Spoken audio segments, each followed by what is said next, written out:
അരുകുറ്റി പഞ്ചായത്തിലെ വടുതല പ്രദേശത്തെയും പെരുമ്പളം പഞ്ചായത്തിലെ പെരുമ്പളം ദ്വീപിനെയും ബന്ധിപ്പിച്ച് പൂർത്തീകരിച്ച പെരുമ്പളം പാണാവള്ളി പാലമാണിത്. ഇവിടെ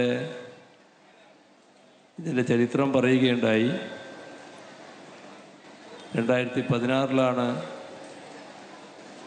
ഇത്തരമൊരു പാലം നിർമ്മിക്കുന്നതിന് LDF സർക്കാർ നടപടി സ്വീകരിക്കുന്നത്. ഇവിടെ 2018 പാലം നിർമ്മിക്കുന്നതിനായി കിഫ്ബി മുഖേന 100 കോടി രൂപ അനുവദിച്ചു.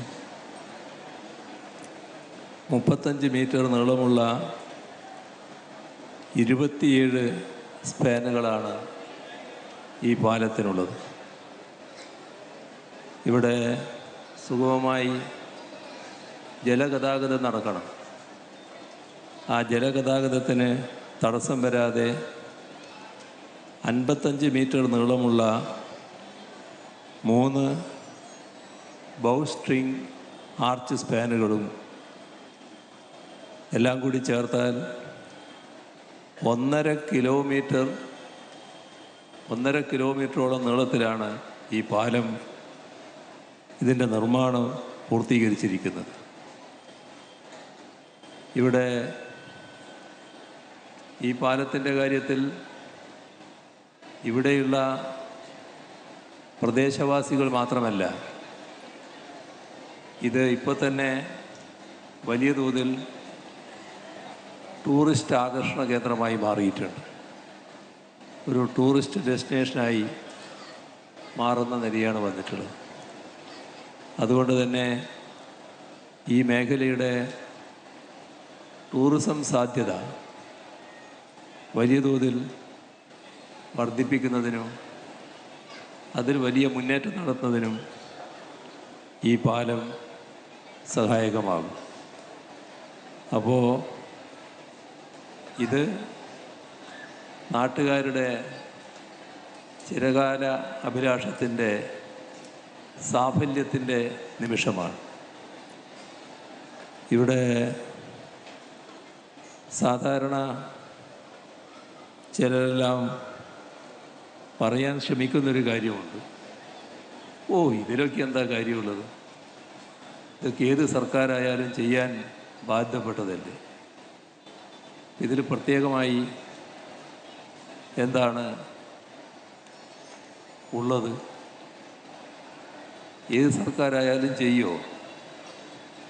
അതാണ് നമ്മളെപ്പോഴും ചിന്തിക്കേണ്ട കാര്യം.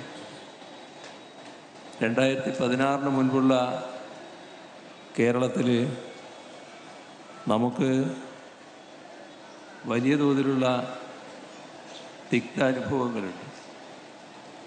ഈ നാടിൻ്റെ പ്രധാനപ്പെട്ട വികസന പദ്ധതികളെല്ലാം സ്തംഭിച്ചു പോയൊരു കാലം. നാടിന് ഒരു മാറ്റവും ഉണ്ടാകില്ല.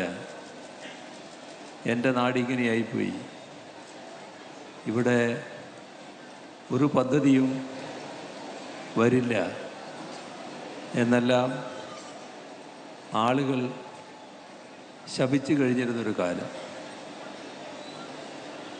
അതിൻ്റെ തുടർച്ചയായാണ് 2016 LDF സർക്കാർ അധികാരത്തിൽ വരുന്നത്.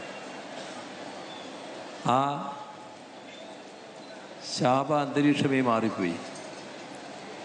കടുത്ത നിരാശയിൽ കഴിഞ്ഞിരുന്ന ആളുകൾ പൊതുവെ നല്ല പ്രത്യാശയിലായി. എങ്ങനെയാണത് വന്നത്?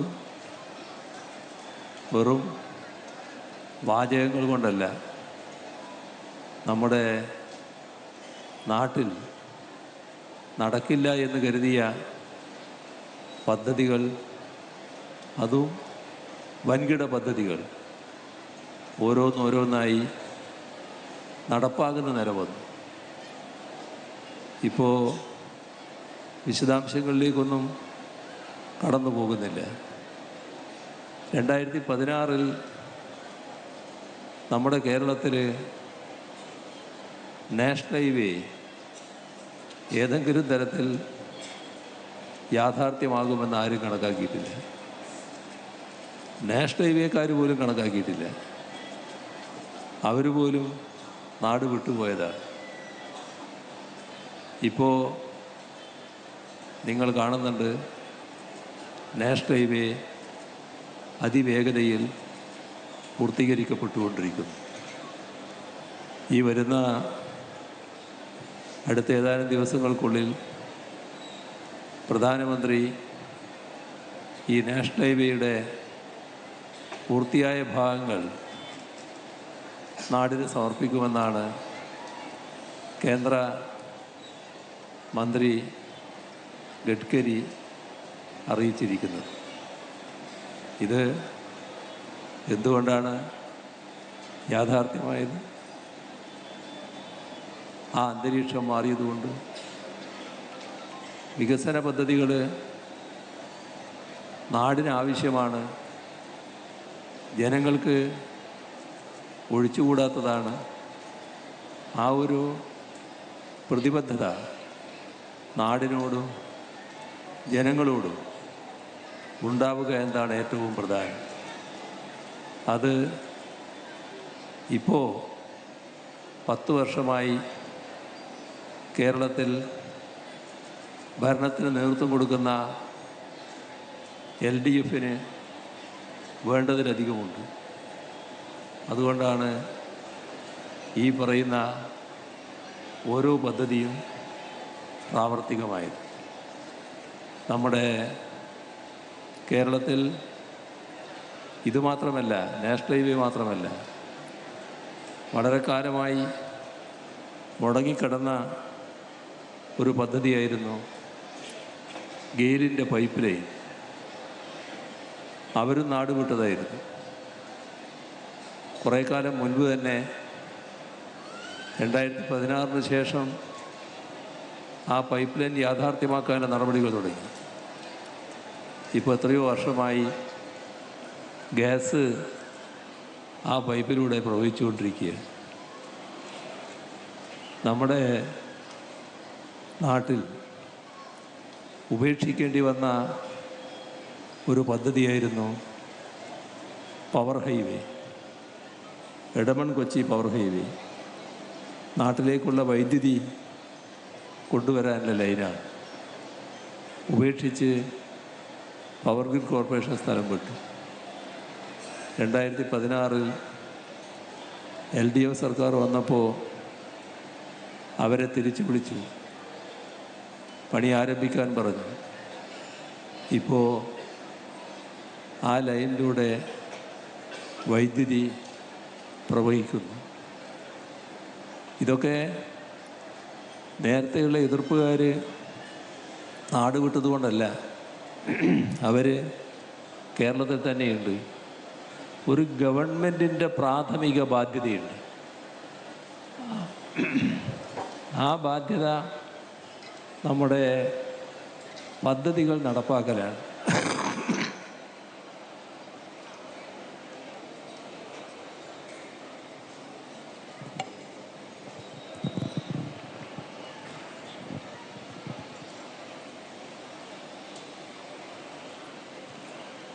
പദ്ധതികളെ എതിർക്കുന്നവരുണ്ടാവും.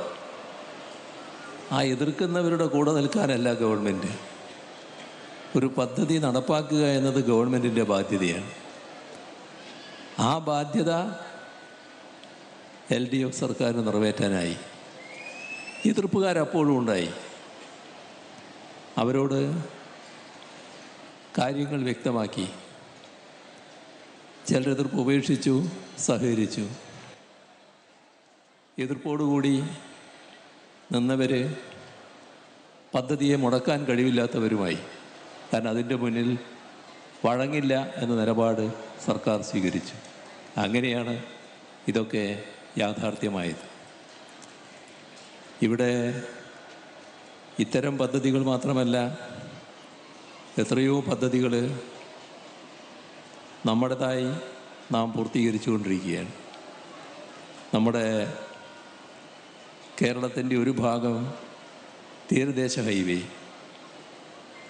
വേറൊരു ഭാഗം മലയോര ഹൈവേ, രണ്ടിനും കൂടി 10,000 കോടി രൂപ സംസ്ഥാന സർക്കാരാണ് ചെലവിടുന്നത്. ആ 2 പദ്ധതികളും നല്ല രീതിയിൽ പുരോഗതി പ്രാപിച്ചുകൊണ്ടിരിക്കുകയാണ്. അതോടൊപ്പം കോവളത്ത് നിന്ന് ബേക്കലിലേക്ക് എത്തുന്ന ജലപാത വൻപിച്ച മാറ്റം കേരളത്തിലെ ടൂറിസം രംഗത്തുണ്ടാക്കുന്ന ഒന്നാണ്. കാരണം 600 കിലോമീറ്ററോളം, ഇപ്പോൾ ആദ്യഘട്ടത്തിൽ അത്രത്തോളം ഉണ്ടാവില്ല, ചേറ്റുവ വരെയായിരിക്കും. എങ്കിലും അത്തരമൊരു ബോട്ട് യാത്ര നടത്താൻ ടൂറിസ്റ്റുകൾക്ക് അവസരമുണ്ടാവുക എന്ന് പറയുമ്പോൾ അത് ടൂറിസ്റ്റുകൾക്കാകെ ഒരു ഹരമായി മാറും.